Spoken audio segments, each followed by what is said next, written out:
owe my being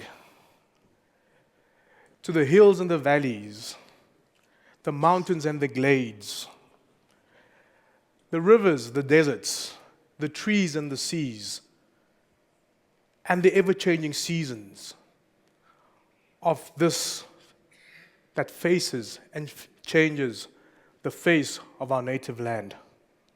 I am an African. Good evening, ladies and gentlemen.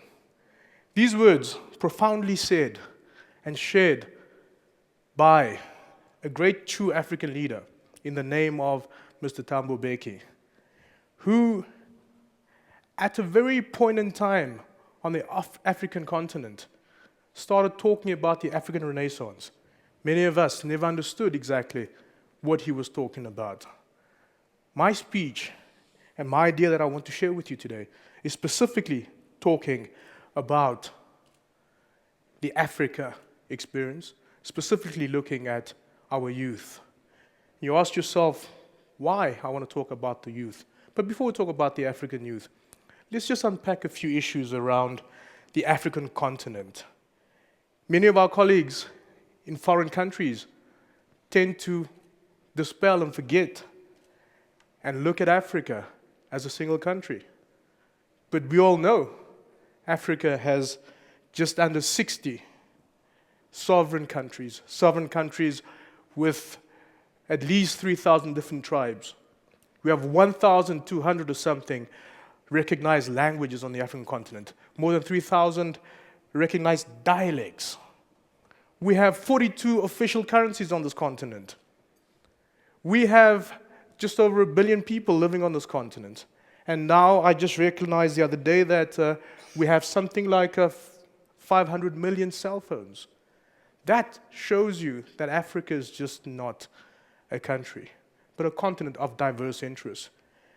And if you unpack that further, ladies and gentlemen, our reality, specifically looking at the youth, we realize that Africa is the most youthful continent on the planet. In fact, 65% of our youth, of the African population, is under the age of 35. I may not look it, but I tend to call myself as part of that category.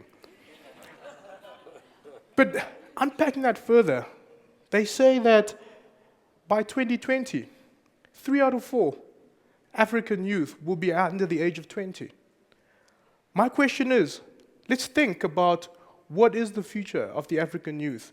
And I want to stop and say, on a daily basis, I'm challenged with or tasked with making investment decisions on behalf of individual clients and institutions.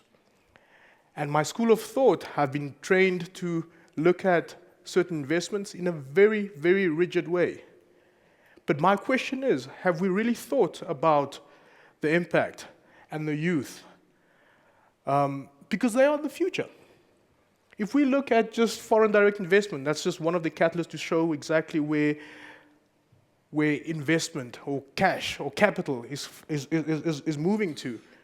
We've seen, and I'm using a 2012 stat, we've seen that global financial direct investment onto the African continent has increased by 5%, whereas the global context has decreased by 18%. That's a 2012 statistic. But the trend, if you look at it, since the turn of the century, has been more and more and more funding coming for investment and looking for investment opportunities on the African continent. And I'll ask you the question, of that, currently looking at about just over 50 billion that flows into the African continent from foreign direct investors on an annual basis. And of that, I'll ask you, ladies and gentlemen, how much of it has really empowered and changed the lives of Africans, and more so the African youth?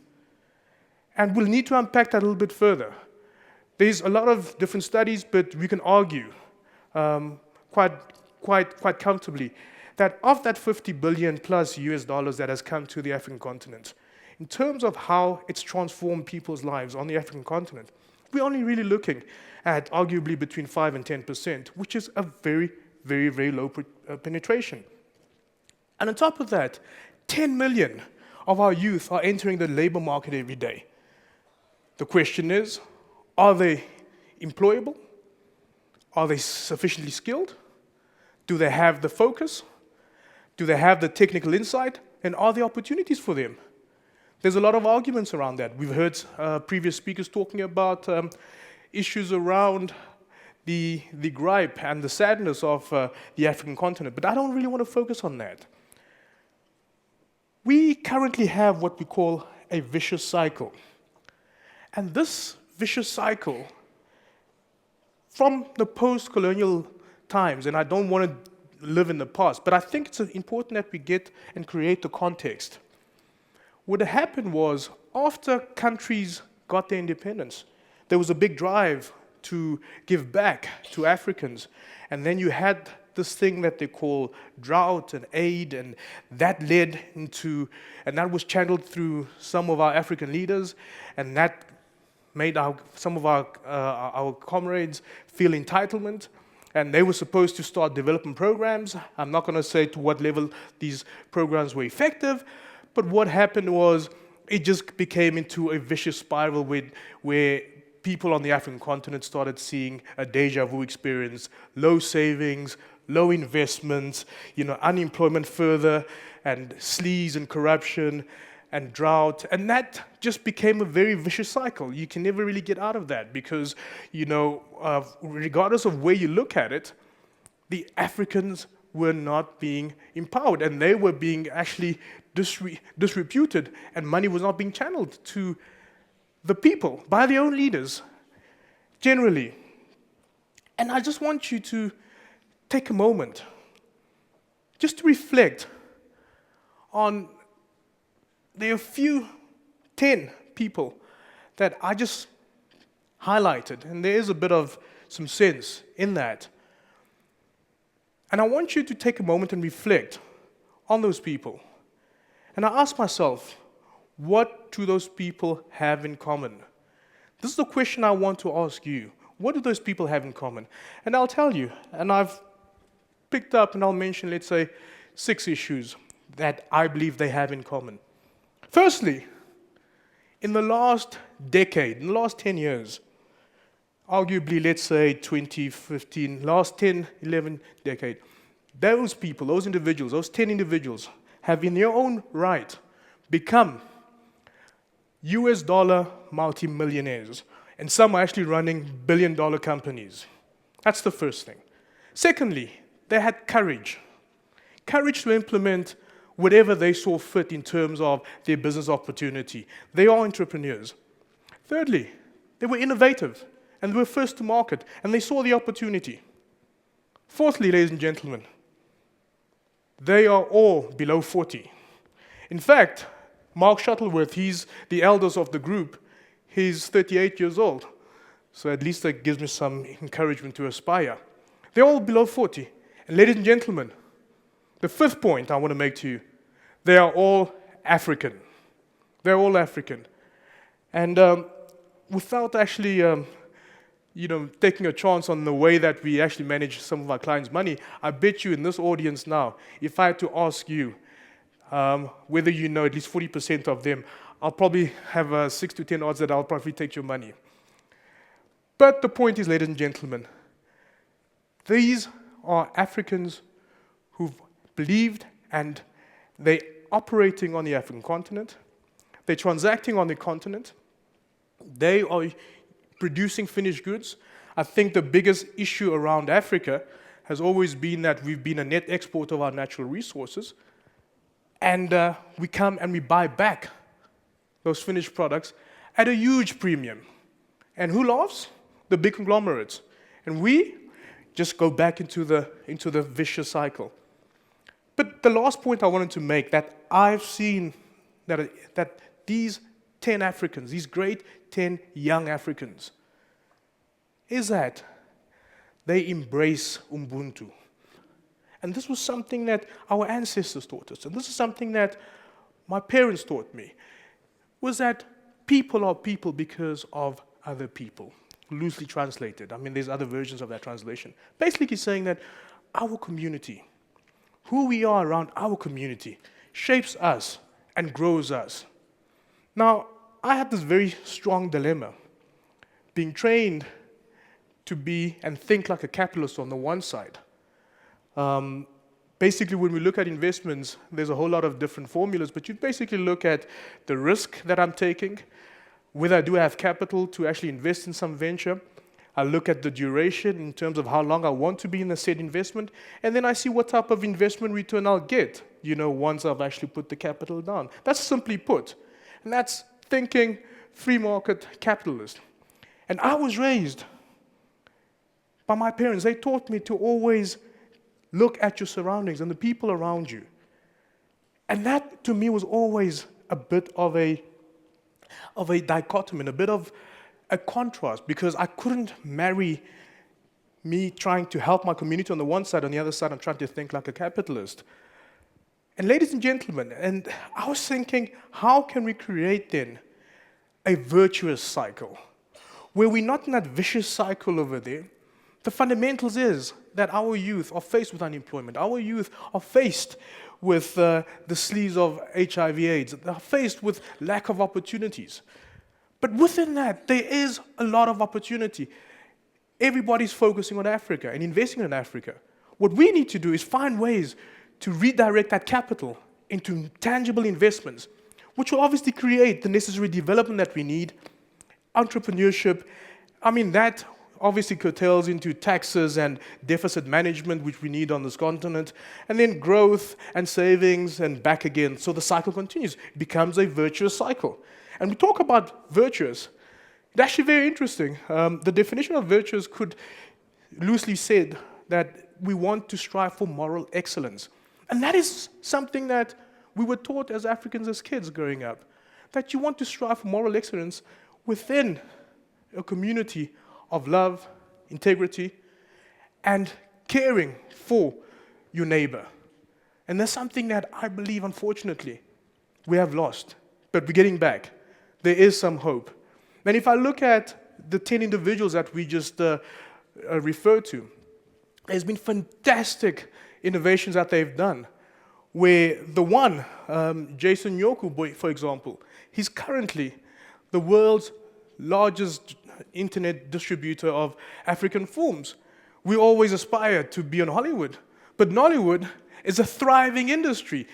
That industry currently right now is growing at about $3.5 billion per annum, And that is great. And then you get the young lady, Margaret Wade. She used the principles of Ubuntu, where she went into her community and spoke to the elders and she makes tea and coffee and fruit juices out of original African recipes and using pure organic methods. And she has done very well. She's empowered her society and she's giving back in Ubuntu. What do we need to do to start sorting out the basics of sorting out issues around food security, water and sanitation, basic education? These are the things that our community used to make sure it was entrenched. Let me share with you a very interesting story, a very interesting life experience of mine. I never found out, and there's also someone in the audience who just also shared with me that they also helped raise me when I was a small kanache. What was great about that is that I had the privilege of going to one of the top schools in this country in terms of high school. But I'd never realized, and I knew my parents could never afford it. They could never afford it. But I got that education. What happened? I only found it out in my early teens that my parents went and they went into the community and said, listen guys, I believe in my son. I believe he can make something out of his life. Please help with the school fees. And the community, it wasn't a grant, it wasn't a loan. They gave what they could and they said, let's have a shared investment into our community, into this one guy. Maybe he'll get us out of this vicious cycle. Okay, the way I've done that is something else. But I think the point is, the community invested without any expectations. The only expectation was, let this boy go to school, let him finish. And this new phenomenon called impact investing is saying, let's find ways of creating a social and economic impact in people's lives and And I was saying, but how do you do that when you have a mandate to make sure that you maximize your investment returns? And it's simple. In fact, if you look at it right now, the impact investing strategy across the African country or globally is very simple.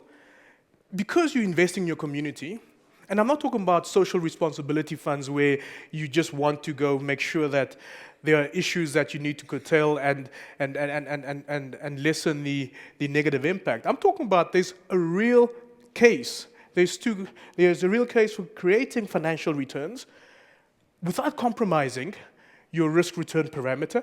You're creating a social impact beneficially, and you also have shareholder satisfaction because they're not only just investing in a community, but they're actually making money out of it. And it's not a social grant that they're handing out.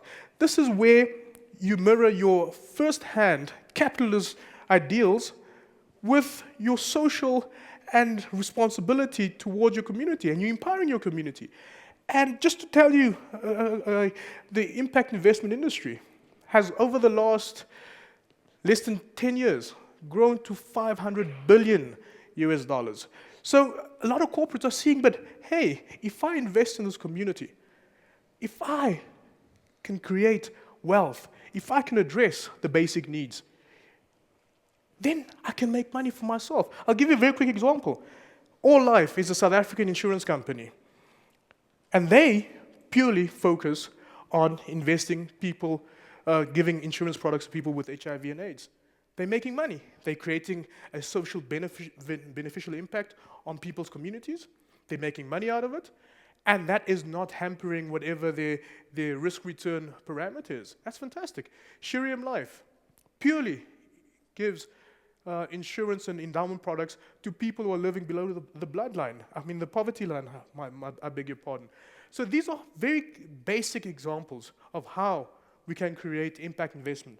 Ladies and gentlemen, I believe we need to go back to the drawing board, look at the fundamentals, look at the basics, look at our community, and find ways that we can have a leap of faith in the name of Ubuntu. I thank you very much.